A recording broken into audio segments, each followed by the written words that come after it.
AmaZulu Football Club are evoking the rebirth of the Warrior with a new official Umbro kit for the DSTV Premier Soccer League. Officially unveiled at the Zungunes in the KZN Midlands, Leli jersey la home and away takes inspiration from i-design yomkhonto that pays homage to Amabutho of Isandlwana. Amagama lawo amephathwa uZulu maye ayempini uma umdlali eseligqokile leli jezi kunazi ukuthi usempini uyalwa azube unondweba uyayishaya impempe yokugcina ungaphela umdlalo usempini leli jezi labantu abafunayo ukuthi banqobe Usuthu uzoqoba. Uzungu also stressed the importance of finishing in the top 4. A first choice goalkeeper uSiyabonga Mbatha uyazi ukuthi kumele bakhuphula amasokisi. I think kubalekile especially because thina sidlala egcineni.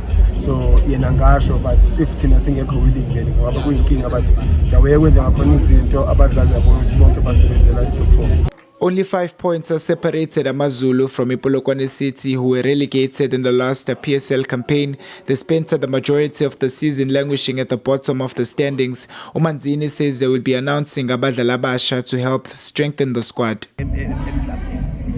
Okunye siyimisele ngakho ukuthi sikwazi ukuyolanda abadlali abazoqinisa isisu i-defense striking force yamaZulu.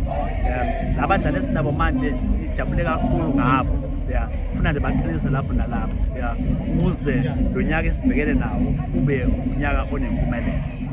AmaZulu began the new DSTV premiership campaign on the 24th of October with the match against the Orlando Pirates. Samkelo, the sports Mjita, reporting live from Durban.